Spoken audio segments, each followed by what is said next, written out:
صباح الخير عليكم. مع بداية طوفان الأقصى بدأت أنزل فيديوهات دعما لغزة. قلت إن هم عايزين يمنعوا إن الناس بره تعرف الحقيقة، قلت في تضليل إعلامي، قلت في حرب إعلامية. الكلام ده اللي أنا قلته من أول يوم. أكتر من إن أنا فارق معايا إن أنا بشارك في هذه الحرب القذرة، بشارك الحرب المضادة اللي بيعملوها على المسلمين. اتكلمت عن الفيديوهات اللي بتظهر عشان يخليك تفضل تشكك في ده وتشكك في ده. اتكلمت في سفر إشعياء الإصحاح 19 ازاي هما بيعملوا الحته دي. مبدئيا كده انا عايز اتكلم في حاجه، ان هم وصلوك ان انت تقعد تشكك وتخون في اي حد. كل الدول العربيه بتشكك في بعض، وفي تسليط الضوء على السعوديه بالذات، تفضل تشكك وتتكلم وتخون السعوديه. انا عايز اقول لك على حاجه، مفيش اي حاجه في السياسه صادقه عشان تحط ده موضوع في دماغك. السياسه متغيره ملهاش ثوابت. انت دلوقتي ممكن تكون معادي مع دوله وبكره الصبح بتعمل معاها معاداه. دي الحاجة التانية مالكش دعوة باللي انت بتشوفه. اللي بيتقال من الدول غير اللي بيتعمل. ممكن التعاون، احنا بنسعى للتعاون مع الدولة الفلانية، ومن الناحية التانية ان انا بسعى للتعاون ولا بعمل اي حاجة. ممكن اقول انا هطبع مع الدولة اللي ما تتسماش في مقابل حاجة تخدم القضية الفلسطينية وتخدم الوطن العربي. زي ما كان مبارك مشترط علشان يحصل تطبيع عام مع اللي ما يتسموش لازم فلسطين تتحرر تمام، وده في اللقاء اللي حصل مع مبارك. اسمع شوف اللقاء. سلام كامل ممكن يكون سلام مجمد، لا سلام شامل. يا اخي ابدا بسلام مجمد وهيتحرك من نفسه. ابدا بحاجه. انتوا عاوزين تاخدوا كل حاجه بالراحه واحده. احنا ما عملنا معاكم سلام وقالتوا السلام البارح، وجه ايام رابين وتحركنا وبقى رجال اعمال هنا وهناك، وجه نتنياهو الحكايه وقفت شويه، وبعدين جه باراك برضه ما اتحركتش. اما عن حق العوده اللي انت عملت عليه القصه ده بقى، هذا الموضوع كان مصافي كامل. واحدة اتكلمت مع باراك واتكلمت مع عرفات وقلنا بعض اقتراحات، بس ما تسألنيش عليها، انا مش هقولها عشان حل المشكلة. ولو ان كان اساسا مقبول انهم يخشوا 10,000 واحد في مصر، بس باراك كان داخل الانتخابات وقال لا عودة اللاجئين، مش هيقدر يقدم الاقتراح. وابو عمار مش عاوز يقول الاقتراح، سيبنا الاقتراح لما يخش في خطة. نفس الحاجة سيد الرئيس بالنسبة للتطبيع. كلمة تطبيع عبارة، هذه عبارة سيكولوجية، ولما كانت في الأول في المبادرة السعودية أو بأي مبادرة كانت لها، وأنا شاهد على ذلك، ردود فعل إيجابية في إسرائيل، لأنه وبعدين خزفوها خطوة إلى الوراء عشان رجعنا للوراء عشان نريحها. مش قال التطبيع الكامل مش كده؟ انتوا رفضتوها تاني المبادرة، شارون اعلن رفضها وغير موقفه بعدين وقال انه احنا بقى قاعدين بنلعب استغمايه بقى. اللي غير موقفه الواحد يقول كلمه ويلتزم بكلمته. النهارده رفض مرفوضه، يقولوا النبي بقبلها. صعب بسيط، ما حدش شاف المبادره كان عباره عن مقال صحفي يعني ما شافها. المبادره كانت بتقول احنا مستعدين نطبع علاقات مع اسرائيل سحب من جميع المحافظ، إذا سحب من جميع المحافظ، وحذفوا كلمة نطبق، يعني نتابع الكلمة. حذفت امتى؟ مش حذفت امتى؟ أخيرا بضغط لسه موجودة؟ لا وأنت عاوزين تاخدوا كل حاجة وما تعملوش حاجة. بس استنى بس، خليك معايا بقى، ما نضحكش على بعض. إذا كنا عاوزين نوصل لسلام لازم نكون صلحاء مع بعض، ولا نلف نلعب مع بعض استغمايه والحاجات دي مش هتنفع. بس المهم حسن النوايا. هل انتوا عندكم حسن نوايا؟ اشوف اللي انا بشوفه من اللي انا بشوفه، مش احنا السبب. كل حاجه بتعطلوها، كل حاجه بتوقفوها. تقول لي واحد فلسطيني قال لنا ابو عمار، انا واحد فلسطيني وشغل المبني بالمجهول ده. ابو عمار رمز فوق السلطه، وابو عمار بنقدر بيتاثر بالكلام العربي يقول له لا يا جدع انت شوف كذا ويبحث. ما حدش بياخد له قرار. وانا اعتقد لو كنا في نوايا طيبه لكن هو انتوا ما تشكوش فيه وهم عندهم قلب الثقه فيه. انا ما بجيبش حاجه من عندي. السياسه متغيره، السياسه غير ما انت تفهمها وعقلك يستوعبها تماما. اهم حاجه ان في حرب علشان الناس تقعد تشكك في بعض والدول تشكك في بعض. السعوديه بالذات مصر من اقوى الجيوش في المنطقه، والسعوديه عايزينها تقع باي شكل من الاشكال. السعوديه اقوى دوله عربيه. انا زي ما قلت قبل كده ما بتكلمش عنها كجيش، انا بتكلم عن قوتها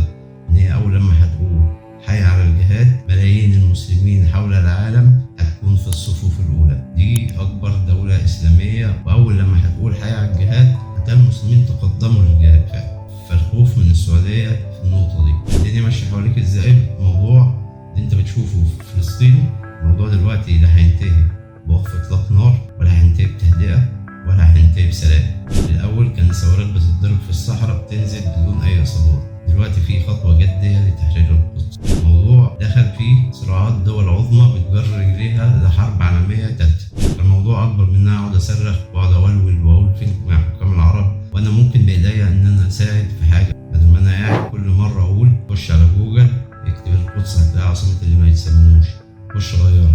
محدش بيغير حاجة. طب أنا دخلت على جوجل كتبت القدس عاصمة فلسطين، أنا كده حركت؟ لا، أنا ما بقولكش أنت كده حركت، بقولك أنت كده بتخدم القضية الفلسطينية. لو أنت عملت كده وغيرك عمل كده ده دي صدى على اللي ما يسموش، ده هيبان عليهم، خصوصا إن هو سلاحهم هو الإعلام. طب أنا بعد كده هعمل إيه؟ عندك الفيسبوك، عندك التيك توك، عندك كواي، عندك الانستجرام. كل أبلكيشن من دول بتخش على جوجل بلاي أو الأب ستور بتديله تقييم نجم واحد، وفي مربع هتسيب فيه تعليق يحض على الكراهية ويمنع وصول الحقيقة. طب هو أنا كده برضه شاركت في الحرب؟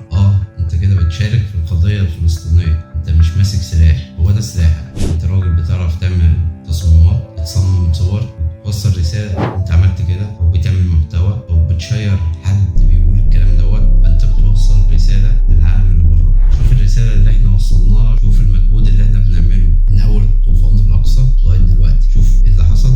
So many more people are reading the Quran. You're gonna have a lot of people turning to Islam. Muslim Palestinians still seeing them say Allah is all-knowing. الله خلقنا والله بيقودنا والله يفعل ما يريد واحنا الحمد لله صابرين. I've not seen any footage of Palestinian people cursing Jewish people or Israeli people. These are people of God. I know these people were blessed by Allah himself. Their whole faith is such an indomitable hope. They don't give up about this life, okay? The only thing these people fear is Allah. That's something that people don't get to see often. Definitely not here in the West. Into the Bible, asking logical questions were not allowed. When I read through the Quran, I see logic and divinity brought together. Result of that is on social media, I have seen so many people picking up the Quran and reading it. I just bought my first copy of the Quran. I got the Quran. I started reading the Quran. It's my day 2 in reading the Quran and seeing the brave Palestine people. But as they're losing everything, So much faith and peace while their families are being murdered. United States, we need a lot more empathy and understanding of Muslims in the Arab world. I need to know what y'all put in Islam, okay? Just from reading the second surah, I'm like, I get it. I understand why there's such a steadfast faith to anyone that follows Islam. Being shown just how wrong we were about this faith and how rich, how deep, and just the language of it. How fluid and beautiful it is. We've been lied to, the Western people. And I took my Shahada. I feel tremendous peace. And I'm going to be reading it forever. They're still saying, Alhamdulillah. I need to verbally say this. Not just for me, but for other people. For the ones that need it. What is happening to the people in Gaza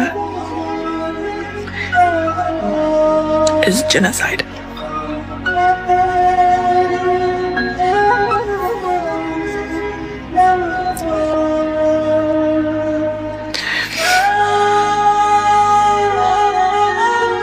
They're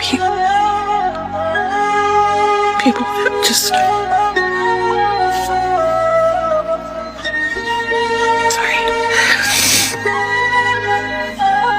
they deserve to have their freedom and to be able to live. بغض النظر عن معظم الفيديوهات دي اصلا عباره عن قص ولزق عشان يوصل لك فكره معينه. لو انت جبت الفيديو الاصلي هتلاقي حاجه غير كده تماما. ففي السياسه مالكش دعوه باللي بيتقال. ممكن انا بطلع في الاعلام بقول تصريحات غير الواقع تماما. اسمع الشيخ الجليل الشيخ الشعراوي عليه. احنا دلوقتي مع اليهود في منطقة ايه؟ ثم رددنا لكم الكرة عليهم. ومتى تنتهي هذه الكرة؟ حين نعود ثانيا عبادا لله. فإن شئتم فأطيلوها وإن شئتم فقصروها، وادخلوا المسألة على أنها أمر ديني، وذلك لا يكون إلا إذا كنا جميعا عبادا لله. فإذا كنا عبادا لله لن يتمكنوا منا، ولو استمر الأمر بدون كرة من اليهود علينا نحن، ونحن قد تفصينا عن منهجنا وأصبح كل يتبع هواه، كانت القضية القرآنية ما تنفعش. يبقى لازم حصل كده، لازم يحصل كده، يبقى ثم رد. ولذلك بعض العارفين الذين نعتقد قربهم من الله حينما أخبرنا بأن اليهود دخلوا بيت المقدس سجد لله، فقلنا أتسجد لله على أن دخل اليهود بيت المقدس؟ فقال نعم صدق ربنا، صدق ربنا، لأنه إذا كان يقول وليدخلوا المسجد كما دخلوه أول مرة، أيكون دخول ثاني مرة إلا إذا كان خروج أول مرة؟ يبقى لازم يحصل كده. فكأنه هو بيحمد ربنا على أن قضايا قرآنه الكونيات تؤكدها. ثم رددنا لكم الكرة، برضو جت الكرة، مش كمنهم يهود ما نديلهمش الكرة، لا ده كمننا مش عبادة لنا جت الكرة. وشوف الدقة بقى، وأمددناكم بأموال، مش كده؟ أغنياء قوي بتوع المال هم، وبنين كلهم في الجيش، وجعلناكم أكثر نفيرا. النفير هو ما يستنفره الإنسان لنجدته لأن قوة ذاته قاصرة عن الفعل، تستنفره. طب وهم لهم قوة ذاتية لوحدهم ولا وراهم؟ يبقى أكثر نفير ولا لأ؟ لأن وياهم أقوى الدولتين العظميين. ثم بعد ذلك يحكم الله قضيته ويقول والله يا يهود إن أحسنتم لأنفسكم وإن أسأتم فلها، وهل تستمر الكرة يا ربي؟ لا. فإذا جاء وعد الآخرة ليسوءوا وجوهكم، كأن ربنا ادانا بشارة اننا برضه فإذا جاء وعد الآخرة ليسوءوا. من اللي يسوء بقى؟ عبادا لنا، أكننا هنتنبه من الألم ونرجع عباد لله. فلما هنكون عباد لله نقول ايه؟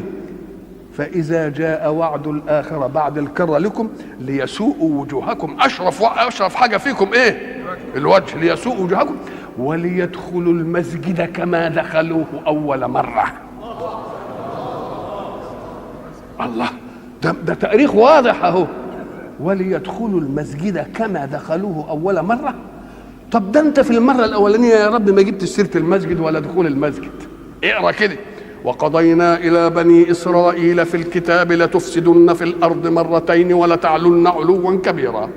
خلاص. فإذا جاء وعد أولاهما بعثنا عليكم عبادا لنا أولي بأس شديد فجاسوا خلال الديار وكان وعدا مفعولا. جاب سيرة المسجد. طب ما وليدخلوا المسجد كما دخلوه أول مرة. طب ده دليل على أن المرة الأولانية كان فيها دخول. أم قال لك ايوه، ما هو الدخول كان في الامتداد الإسلامي في عهد عمر لما دخلنا المسجد. بس لما دخلنا المسجد مش نكاية في إسرائيل. ليه؟ لأن المسجد في أيامها ما كانش تبعها، لأنه كان تبع الدولة الرومانية. فدخولنا في أول مرة لم يكن نكاية فيهم، إنما هو جايب المرة الثانية اللي هتبقى مين؟ ليسوءوا وجوهكم وليدخلوا المسجد كما دخلوه. يبقى الكرة هتخرجنا من المسجد، وده اللي حصل ولا لا؟ الكرة اللي لهم خرجتنا من مين؟ لكن هيجي وعد الآخرة فنسوء وجوههم وندخل المسجد إن شاء الله كما دخلناه أول مرة. وجاء بالمسجد هنا ولم يأتي بالمسجد هناك، لأن دخول المسجد هناك لم يكن إذلالا لليهود، لأنه كان تبع المسيحية، تبع الدولة الرومانية. وليدخلوا المسجد كما دخلوه أول مرة وليتبروا ما علوا. الله، كأن هتمر فترة يبنوا ويعلوا فيه. امال هنتبر ايه؟ ولا مش بيقول وليتبروا ما علوا؟ هنتبر اللي علوه. تبقى لازم تمر مده يعملوا ايه؟ يبنوا. وهو ده اللي حصل ولا لا؟ وليتبروا ما علوا ايه؟ ما علوا تتبيرا. ان شاء الله احنا بقى في انتظار فاذا جاء وعد الاخره، وانتظار وعد الاخره في اذنه، ربنا عاملها وعد شرعي. ان عدنا عبادا لله كما كان في المره الاولى سنسوء وجوههم وسندخل المسجد كما دخلناه اول مره وسنتبر ما علوا تتبيرا. او ده انا بقى بقلب ولا يا شيخ عمال فينكم يا حكام العرب، وانا قاعد فينكم يا حكام العرب، وبعدين نخون في بعض، والسعوديه دي مش عارف ايه، والسعوديه دي طب ليه؟ يعني انت عمال بتشتم في السعوديه اللي هي اقوى دوله، اللي هي اليوم لما هتقول لك حي على الجهاد تلاقي ملايين المسلمين حوالين العالم في الصفوف الاولى. دول دولتين ما حدش يقدر يجي جنبهم، لا مصر ولا السعوديه. عشان يوقعوا الدولتين دول لازم هيوقعهم بالطريقه دي، طريقه التخوين، يبقى على طول في صراعات داخليه علشان الاثنين دول يقعوا، لان هو مش هيقدر على السعوديه ولا مصر عشان جيشها من اقوى الجيوش في المنطقه، مش هيقدر عليها. وفي رباط الى يوم الدين، والسعوديه زي ما بقول لك كده ليها